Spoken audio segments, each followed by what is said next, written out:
channel super fun and all about artisan cheese and more to melt your peaceful heart and toast your peaceful life. Coming to you from the Appalachian Mountains of southwestern Virginia, this is the Peaceful Heart FarmCast.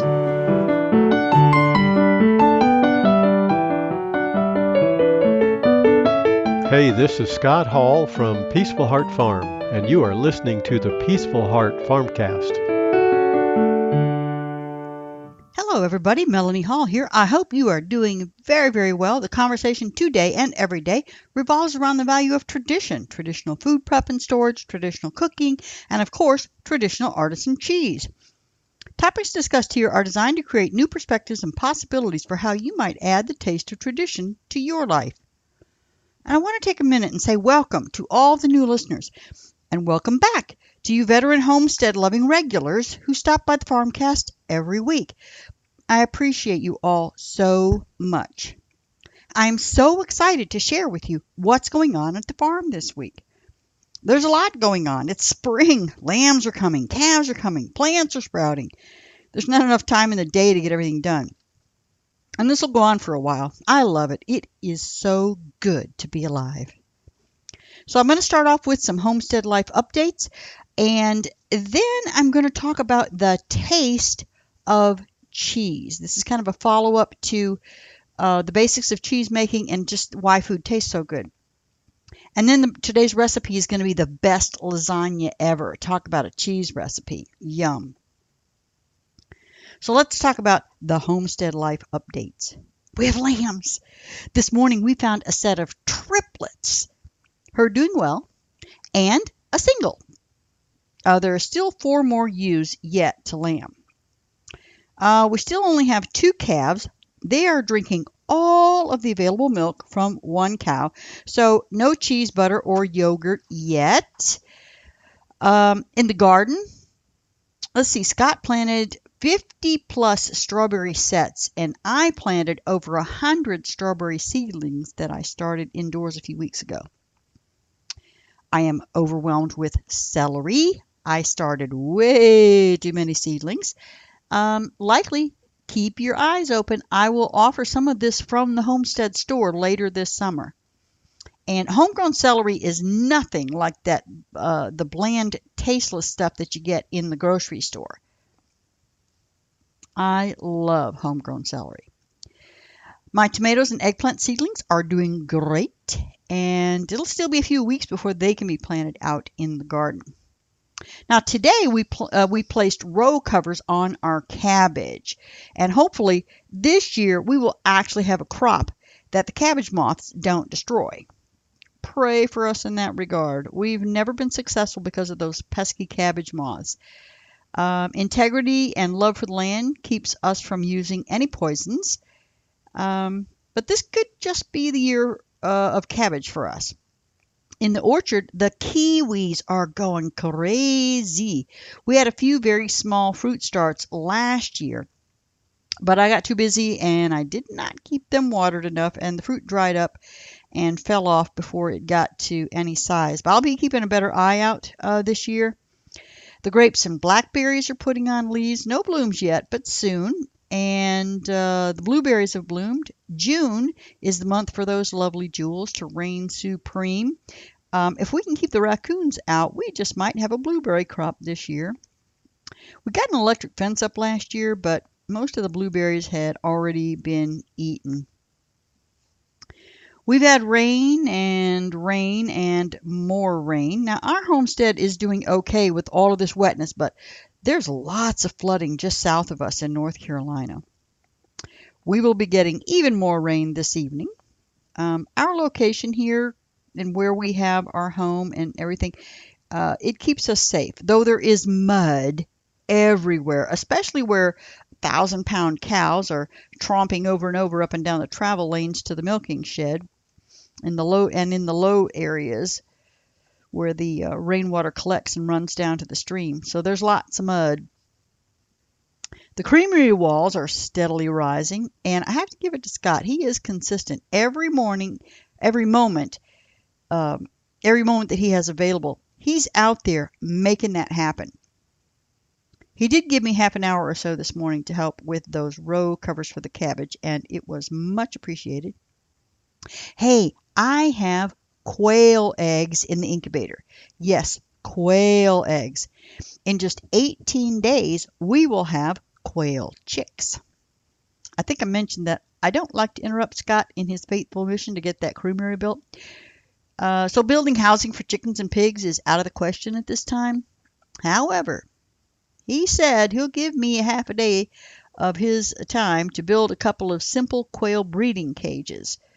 The quail will be providing much needed eggs for us. We eat a lot of eggs. And so we constantly have to face the decision. We either buy cheap, less than optimally nutritious eggs from the grocery store, or we pay lots of money for those really great farm fresh eggs offered by our fellow farmers market sellers. The farmers market eggs are definitely worth it, but our budget will be less stressed with us growing our own eggs. Now, lastly, with the homestead updates, let me talk about the herd share program we're working on. We want to offer you the opportunity to have your own cow and reap the benefits that we are blessed with by virtue of operating our homestead. I know all of you cannot possibly do what we're doing, but you'd like to have the benefit of fresh dairy products from pasture-raised cows. Well, soon you'll be able to purchase part of our herd, and you'll simply pay a monthly boarding and maintenance fee. And then we'll take care of everything else for you. On a weekly basis, you're going to come by the farm and pick up your fresh milk products. We're still working out the details of what we will offer as far as value-added services. You know, how much will we charge for that service? Butter and yogurt for sure, and perhaps some fresh cheeses such as mozzarella, cream cheese, or lemon cheese. Let us know what you want. After all, we will be doing this service for you. How can we serve you? Now, for those of you out there listening to the sound of my voice, if you are in the southern/southwestern Virginia area or northern North Carolina area, we are here for you.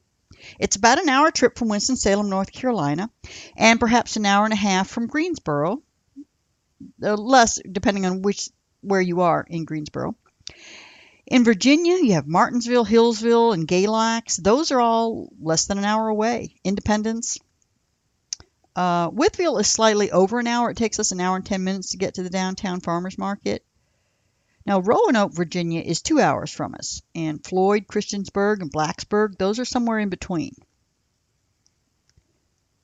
So we are open for on-farm sales now and herd share pickups once we get that going. Saturdays, 3 to 5 p.m. and Tuesdays 10 a.m. to 12 p.m. So that's Tuesday 10 to 12, Saturdays 3 to 5 in the afternoon. Come on out, get yourself some homestead sunshine. Take a look at how our animals are raised. We'll answer all of your questions, make sure you get the best grass-fed and finished beef, lamb, and goat on the market today. So Tuesdays 10 to 12, Saturdays 3 to 5. Stop by the farm. We'd love to see you. Let me get on to our topic for today, the taste of cheese. So some of you might want to be cheese connoisseurs, working towards becoming a cheesemonger, just amateurishly, not really professionally, but you really like cheese and you want to know how to work with the taste of cheese. So that's what we're going to talk about. And a few episodes ago, I talked about the sensory experience of taste and how that works, the taste buds and the senses of aroma and all that kind of stuff. The flavor that is aroma, mostly. I mean, it's taste and aroma that makes flavor. And then I talked about the basics of cheese making, and those are the areas where different flavors can be incorporated into the cheese.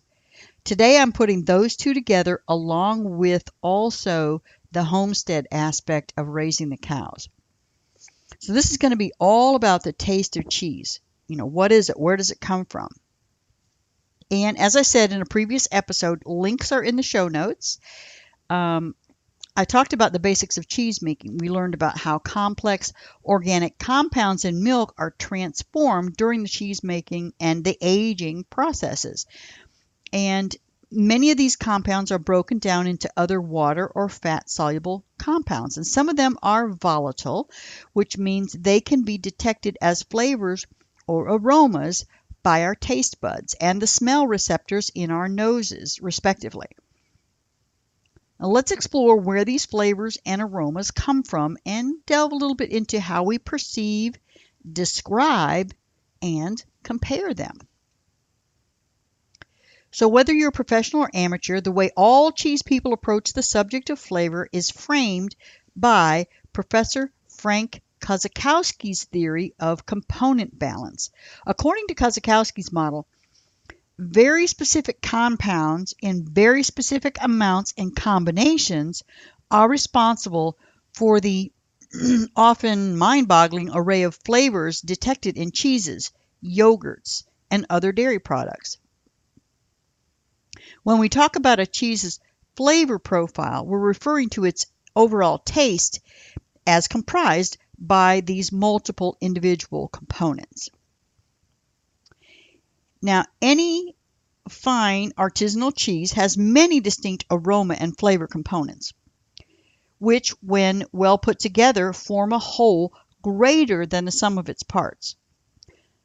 And while each fine cheese is unique, with individual pedigree and identifiable terroir, it's also similar to others of its type. And I will talk about characteristics and types of cheeses. In fact, it distinguishes itself precisely because of the way its many volatile compounds combine, interact, balance each other to present a signature flavor profile. And the more components a cheese has in its flavor profile, the more complexity it is said to possess. If one or more of these components dominates and drowns out others, then we say that that cheese lacks balance. If it only has a few of them, then we say it lacks complexity. It's kind of boring. Now, where do these cheese flavors come from? So remember the three principal nutritive substances that are found in cheese when we were talking about the basics of cheese making. We have casein, which is the milk protein, you have butter fat, and you have lactose, which is the milk sugar. Those are the building blocks of its flavor. Those volatile compounds we perceive as cheese aroma and flavor, and this is often referred to as aromatics. And it comes from two principal sources. First, the plants the animals eat, and then the breakdown of chemical compounds in those plants during the animal's digestive process. And then secondly, during the cheese-making ripening process, the action of key enzymes secreted by the microorganisms is used in breaking down those three building blocks. All right? So you've got what the cows eat and then what you do with the cheese, basically. So dairy and flavor scientists who study cheese generally estimate that it's 20 to 30% of the aromatics come from the feed that the animals eat and the water that they drink. And then the remaining 70 to 80% is determined by the cheese making and ripening parameters. So 20 to 30% of that can come from the actual food and water that those animals are eating and drinking. That's why grass-fed, pasture-based is so important, and what we call terroir, which I'll talk a little bit more about in a minute. As we learned in the basics of the cheese making, making cheese is mostly a process of dehydration. That is, you're increasing the percentage of milk solids in terms of taste. And the flavors of these aromatics become more focused and concentrated as you expel the liquid, and everything, the solids come together more closely. Then you have starter cultures that release their enzymes, and those continue working after bacteria cease to function, the initial bacteria that the starter bacteria. And then the remnants contribute their animal and plant enzymes. And these agents start the breakdown and flavor making processes. You have molds, yeast, and bacteria introduced during cheese making, and or during the ripening, they're secreting their own enzymes, which in turn act on the fats and proteins to create volatile compounds that the aroma comes from. Each different substance contributes its specific flavors. Now, brie-style cheeses, for example, they obtain their delicious mushroomy flavors from the white candidum species of Penicillium mold, and it grows on their rinds. And then you have thistle rennets, which would be more of a vegetarian, makes a vegetarian cheese who use a thistle rennet, and that's used in traditional Portuguese and Spanish cheeses, and that lends a typical hint of bittersweet flavor. So there's a little bit of bitterness with a thistle rennet. Let me talk a little bit about terroir, from cow pasture to cheese plate. So common sense will tell us that what animals eat will affect their milk, and thus have a tremendous impact on the cheese. The greater the amount of natural, local food that our animals consume, the more of our land's character, and that's what the terroir is, that is our land's character. It will eventually end up in our cheese. There was actually a study co-authored by Drs. Carpino, Lecitra, and Barbano, and it was published in 2004 in the Journal of Dairy Science. They examined the difference between cheeses made from the milk of pasture-fed cows versus ones made from the milk of those consuming a TMR, or dry formula feed. TMR is total mixed ration. Basically, they don't get pasture, they get prepared nutrition. The study provided conclusive scientific evidence for two concepts of flavor origin. First, pasture feed yields more flavors and aromas. Second, native plants and grasses offer unique aromas and flavors. That is, terroir makes a big difference. And I'm using that word terroir, Terroir. It makes a big difference. The study showed that a significant portion of the aromatics came from specific plants known to have been eaten by specific animals. As the cows chewed up grasses and flowers, crushing them and oxidizing the chemicals within, aromatics got released into the animal's digestive tracts, and then these aromatics eventually made their way into the milk. Even later, they then emerge as aroma and flavor-giving substances in the cheeses. So it's important. The grass-based diet is very important. Now, how do we describe flavor and aroma? How does that even happen? Well, aromatic compounds are described by way of references to other substances with the same flavor or aroma. Many flavors and aromas are very, very specific. Others are significantly more vague, or they're complex. So, an example. To most people, even serious foodies, the chemical name diacetyl means absolutely nothing. However, if you reference movie popcorn butter, that has an immediate resonance. Its aroma is unique, and it has no other clear reference. In fact, the chemical diacetyl was used for many years to create artificially flavored buttered popcorn. Language is going to be important to you as you learn how to describe flavor and aroma. To know cheese, you've got to taste it, and lots of it. By far, your most crucial skill as a cheese connoisseur in the making is your ability to taste. First, recognizing what's in a cheese, and second, articulating what it is you like and don't like about it. Tasting cheese in a vacuum is difficult. There's nothing to compare it to. But once you have one or more cheeses, you can develop references and begin to see the range of possibilities, and eventually accumulate a vocabulary based on your personal library of cheese experiences. Again, taste lots of cheese. And I'm going to have a couple of references that are going to help you to develop that vocabulary. You got to know types of cheeses, and then you got to have a vocabulary of words that you would use to describe various cheeses. Now, another way of tasting cheeses is alongside wine or other beverages, which provide further contrasts and or complements. So sometimes a wine or beer pairing with cheese will evaluate the partners. In almost every case, it will reveal something interesting about each of them. So that's a fun thing to try as well. Now, how do we as humans actually taste the cheese? What we perceive as cheese flavor is made up of a few fundamental components. First, the 4 flavors detected by the taste buds on our tongues: sweet, sour, bitter, and salty. And second, the thousands of odors we can pick up with our noses. Remember, I talked about this when we were talking about how do what makes food taste so great. These are the mechanisms. You've got the taste buds, and then the odors or aromas. That all of that comes together to produce what we call flavor. The pleasures of cheese tasting are made possible by 2 things. First, the incredible sensitivity of our olfactory system. We can pick up something on the order of 10,000 aromas.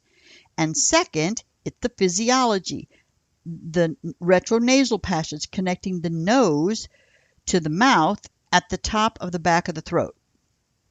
These oral and nasal perceptions added together comprise an overall taste impression, or flavor by mouth. Now then, when you include the additional factor of texture, you have another compound sensation called mouthfeel. And again, I talked about all of these a little bit more in detail in the previous podcast on why food tastes so great. And I have a reference in the notes, so you can go and listen to that podcast where I talk about that. Now, about 90% of what you taste in a cheese's flavor by mouth is aroma. Our sense of smell actually comes into play twice. First, when we put a cheese under our nose, and second, when we put it in our mouths.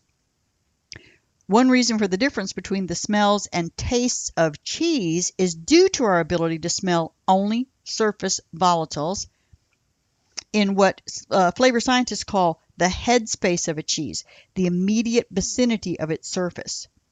And then when we put the cheese in our mouths and begin to chew, all the different aromatics inside them become available. The 4 tastes and thousands of aromas all come together. Let's talk about that surface first of all. Many of the compounds on a cheese's surface, including that which makes an ammonia smell, and quite a number of potentially stinky, barnyardy, maybe even somewhat noxious, odoriferous substances, they actually have a mellowing effect on the interior of the cheese. If you can get past the initial smell, you will find they are among the ripening agents responsible for balanced flavor development.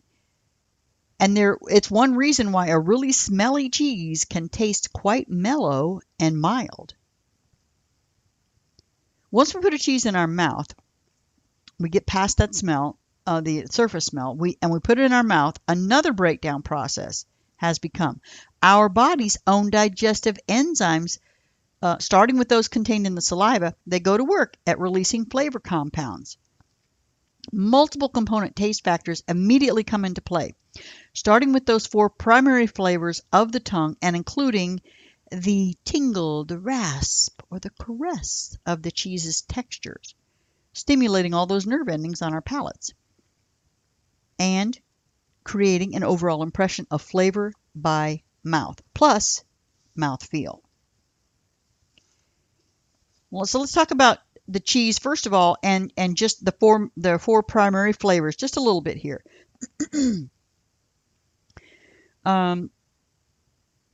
So of the 4 flavors of the tongue, fine cheeses do exhibit quite a bit of underlying sweetness and also sourness. After all, milk, sugar, or lactose is one of the 3 building blocks of flavor. And then fermentation produces lactic acid. So you have the sweet and the sour. The fermentation is the first step of the cheese making. What about bitterness? Well, a little bit of basic bitterness goes a long way. And if at all, we only want a little, and it must be balanced. So not much bitterness. Next comes salty. This is the most common flavor in all cheeses. Like any other flavor component, salt should be in balance, and it should complement the other flavors. Of all cheese defects, oversalting is the most frequent. Salt should emphasize or bring out a cheese's other flavor components, not call attention to itself. Now, the tactile sensation of a cheese, how its texture is perceived in your mouth, is an important part of its overall profile.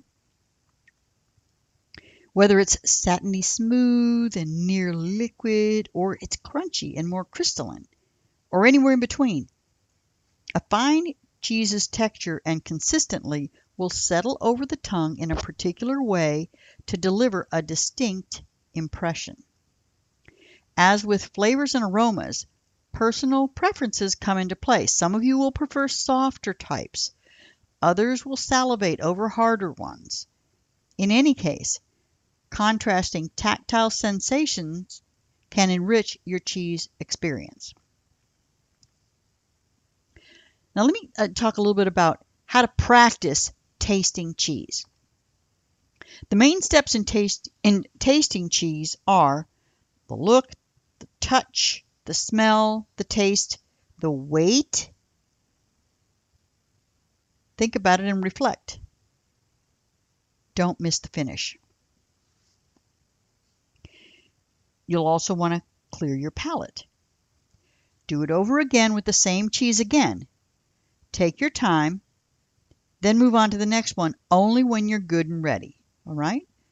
Look at it, touch it, smell it, taste it, wait for it, think about it and reflect, and see what is the finish. All right, let's start with look. What to look for? You're going to examine the rind. If it's a cut piece, you're going to look at the interior or the paste. That's what that's called. Make a note of all the textures, the colors there. Also, if there are any interesting, different, curious, or potentially meaningful markings. Think aesthetics. What is it about this cheese that looks good or bad and or bodes well for how it might taste? And bear in mind that some very scary looking cheeses can be very delicious. Now how do we assess it with touch? Poke it, tap it, run your finger over the surface, roll or press a small portion of the paste between a thumb and forefinger. How hard is it? Does it have any resistance? Is it springy, bouncy? What kind of texture? How does it break or crumble? A tactile assessment does not make or break a cheese's reputation, but it's an interesting piece of the bigger picture. And by the way, if a cheese feels too cold, give it more time to warm up to room temperature before going any further. Now, how do we smell a cheese? We take a good whiff. A very common question we ask is, why do some cheeses smell a lot stronger than they taste? And this question leads quickly to the realization that the character and intensity of the cheese's aromas do not necessarily coincide with its flavors. A strong cheese may have a deceptively mild aroma, and a real stinker may taste mellow and mild. Also, make sure your hands are clean and free from any kind of perfume or other potentially conflicting odors. All right, and let's get to the biggie, tasting the cheese. Now, take your time throughout the tasting, but particularly with the all-important moments after you put it in your mouth. Keep a clean, clear, neutral palate and an open mind. This is where a little bit of good white bread, a classic baguette or its equivalent, and a sip of water or some other fairly neutral beverage it will help clear your palate of any potentially clashing or conflicting flavors. Just a tiny piece of bread works like a swab to take acid and fats off of the tongue so you can taste a cheese more clearly. So take a small bite of the cheese at first. Make sure it comes into contact with every part of your tongue, as much of the inside of your mouth as possible. This is important because your taste buds are spread around the tongue and other parts of the back of the mouth, and also because different receptors may focus on different flavors. Chew slowly and gently. Note all the flavors on the tongue. Try to determine whether they are in balance.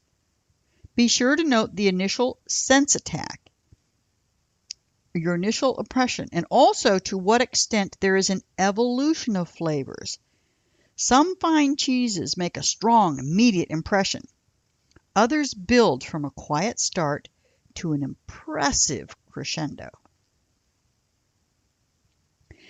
As the cheese settles over your tongue and then migrates to the back of your mouth, begin to taste its full flavor profile. Also note its texture and mouthfeel. Wait for the finish. See how long it lingers. Great cheeses don't disappear quietly or slink away meekly, but they frequently offer distinct final impressions. Now, how do we describe what we just experienced? Well, descriptions can be quantitative or objective, as well as qualitative and subjective. Outlining a cheese's appearance is more objective than trying to capture all of its aromas and flavors. So, observers can generally agree whether its rind is reddish-orange or orangish-red. Once taste and preference enter into the equation, all bets are off. A cheese that tastes sour to you may seem only slightly tangy to me. One that I feel is lush and luxurious may strike you as a boring tub of butterfat. But hopefully we can objectively identify and acknowledge the traits upon which we base these opinions. It can be a valuable exercise to compare tasting notes with your cheese lover friends. Now, in the beginning, when you're tasting things, different cheeses, you may find it difficult to move past seemingly mundane adjectives as salty or buttery or creamy. That's fine. People attach all kinds of different tags to an item in order to keep track of it in their memory banks. After years of tasting, there may be still many cheeses that you file under simple terms, like buttery or crumbly. But with experience, your vocabulary will broaden. The more cheeses that you taste compare, the more sophisticated your descriptions and references will become. And to help you out with developing your vocabulary, I'm offering a couple of free downloads. One will be a sample vocabulary terms that describe the color modifiers, firmness or density, texture, mouthfeel, flavor and aroma, flavor modifiers, and then there's subjective, qualitative, or interpretive terms. So it's just a big sheet of paper that's got a lot of words on it to help you have those words right in the forefront of your mind so you can say, oh yeah, I can use this word or that word to describe what I'm experiencing. So we want to get those words in the forefront of your mind. So that's one download that's going to be there. Then the second one is going to be a download. It's going to be the outline, some basic cheeses by types and categories. So anything from your soft cheeses to your really, really hard cheeses and everything in between. And so they can all be categorized. And let me talk a little bit about cheese, how cheese is classified, the categories. So because that can be a useful extension of describing them, it helps you find substitutes or alternatives also when your preferred cheese isn't available. It can help you uh, create an interesting varied selection of cheeses when you're putting together a cheese plate for your friends, knowing what all the different types of cheeses are. Any categorization system that accurately describes cheese traits can be useful not only in sorting them out, but also in understanding and appreciating their various qualities and attributes. Now, the basic international categories include fresh, Chev, which is a goat cheese, bloomy rind or soft ripened. There's a washed rind. There's a natural rind. You have uncooked and pressed, cooked and pressed, and then the blue cheeses. There are a couple of other types. You've got a stretched curd, or that's where mozzarella falls into that, pasta filata, and then whey cheeses made from the whey left over from a previous cheese make, and ricotta falls into that.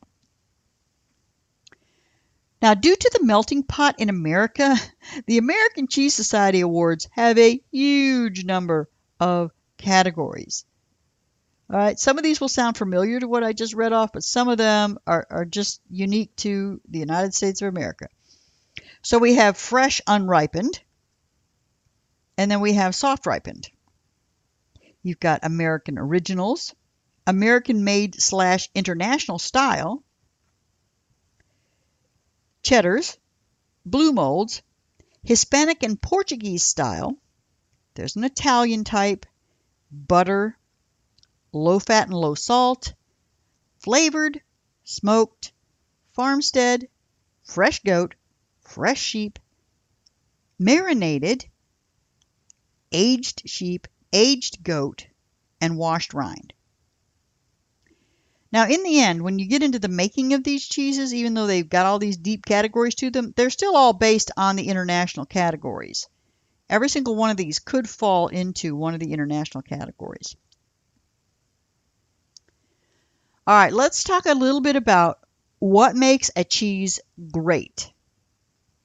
So, in assessing cheese greatness, the complexity of aromas and flavors, stimulating textures, balance, distinct and unique character, and impact, in the sense of making a memorable impression. Those things are central. You might taste a cheese once and not even remember its name, but you can't get it out of your mind. Maybe it doesn't even have strong aromas or flavors. Great cheeses can be very subtle, but it begs you to try it again. If a cheese is unique, it may qualify as great. But to be an exceptional cheese, it doesn't absolutely have to be one of a kind. Cheeses that are variations or even imitations of great types should not be automatically ruled out. They may be very similar in character, but at the same time could possess enough individual personality to stand out. My favorite cheese, cheddar, comes to mind. A great cheddar will stand out. Another key question, does it truly express its terroir, the location, the farm, the grasses? Great cheeses, like great wines, have an uncanny ability to transport you. Merely good cheeses taste like a type or are recognizable as a category. Great ones taste like the place they are from. An outstanding Chianti beams you right to a sun-drenched hillside vineyard beside a dusty road in Tuscany. Likewise, a taste of perfectly ripened Appenzeller takes you to a flowered mountain meadow with a backdrop of majestic glaciered Alps. Great cheeses live and breathe. They evolve and grow, not just from cheese making through ripening, but on your palate when you taste them. Cheeses with profound, complex flavor profiles inhabit your mouth and offer a broad evolution. They start with an attack, subtle or not so subtle, hitting the taste buds of the tongue with fundamental flavor highlights. Those flavors develop and expand, melding and competing with myriad aromas, working their way back to the retronasal passage and up into the intellectual and memory centers of your brain. You are excited, stimulated, challenged. Tasting a great cheese makes you say, wow. Strong or mild, hard or soft, you're bowled over by its brilliance. At this point, I'm going to remind you that we now have store hours where you can come to the homestead and see our terroir. We currently have various grass-fed meats available, and I would love to talk to you about what you are looking for in your dairy products. Before the end of summer, we will have cheese, yogurt, and butter available for our herd share members. Let's talk about you owning part of a cow herd. All right, our recipe for today is the best lasagna ever. Good lasagna takes a little work, but it is so worth it. I'm not going to go into a lot of details on this because there are a lot of ingredients and quite a few steps to making a really good lasagna. But what you have is you have a sauce, and you have the lasagna noodles themselves, and then you have the cheeses that are layered with the sauce and the lasagna noodles. So this particular recipe uses Italian sausage and ground beef. You'll have onion, garlic, tomatoes, tomato paste, tomato sauce, a little bit of water, sugar, dried basil, fennel seeds, Italian seasoning, salt, pepper, parsley. That's all part of the sauce. So you're making up the sauce. And then, of course, you've got your noodles. Now, your cheese, you're going to have 16 ounces of ricotta cheese, egg, salt, mozzarella cheese sliced, and then Parmesan cheese to kind of finish it off. So this is baked in a 375-degree oven. But first of all, you cook that sauce for an hour and a half, stirring it occasionally. Basically, you're going to put all that stuff in there and cook it together for an hour and a half. Then when it gets close to time, you're going to bring your water to a boil, and you're going to cook your lasagna noodles for 8 to 10 minutes. While your noodles are boiling, you might want to get your ricotta cheese, combine that with the egg, the parsley that you have left over, and some salt in a mixing bowl. All right, so you've got your ricotta is the main cheese that goes in between. And the egg kind of holds it together, and the parsley is flavoring. All right, so to assemble your lasagna, you're going to put a cup and a half of the meat sauce in the bottom of a 9 by 13 baking dish. And then in layers, you're going to start with the noodles, and then you'll lay them lengthwise over the meat sauce, and then you use half of the ricotta cheese, and then a third of the mozzarella, and then again you got the meat sauce and a little bit of Parmesan cheese, and then you're going to start again with the lasagna noodles again, and then the ricotta, and so on until you get to the top. And then you're going to end up with mozzarella and Parmesan cheese on the top. All right? You're going to cover it with foil to prevent it from sticking. Either spray your foil with a cooking spray or make sure the foil does not touch the cheese. Otherwise, the cheese is going to stick to the foil. Bake it in the oven for 25 minutes. Take the foil off and bake it for an additional 25 minutes. Cool it for 15 minutes before serving. But that's it. It takes a little while to make that sauce. Then you got to make the noodles and put your cheese together, but then assemble it, bake it for 25 minutes, take the lid off, bake it for 25 more minutes. It is wonderful. And those cheeses are awesome. I'm looking forward to making mozzarella and the ricotta. Parmesan takes forever to make. It has to age at least a year. All right, final thoughts. Whew, that was a long one. There is a lot going on here at the homestead. Between the plants and the animals, things are growing. We're still looking for 3 calves to be born. Who knows how many more lambs? Scott stepped in just briefly and said we have another set of twins. So So we got triplets, a single, and twins now. So 3 more ewes still need to give birth. Maybe actually only 2. One of them looked like maybe she's not big enough to actually have a baby. I'd say no more than 5 more. That isn't, unless someone else has triplets. Thanks for stopping by and keeping up with our homestead life. Go out there and taste some cheeses, and then come visit us and taste our cheese. We think you will be delighted. Our traditional food practices make great food choices for you. We're dedicated to providing you with the most nutritionally dense foods money can buy. Remember to visit our website. Zip down to the bottom of the page, get those 2 downloads for expanding your vocabulary in your quest towards cheese connoisseur status. You'll also receive a notification for a free download for my herbal bone broth recipe. When you download those, you'll also get another email where you can get the bone broth recipe. Try out that exceptional recipe for lasagna and then ask us about the possibility of that fresh mozzarella from your own cow via our herd share program. Yum, yum, yum. And if you enjoyed this podcast, don't forget to subscribe via iTunes or your favorite podcast listening app. Also, please share this podcast with any of your friends or family who might be interested in this type of content. As always, I'm here to help you taste the traditional touch. Thank you so much for listening, and until next time, may God fill your life with grace and peace.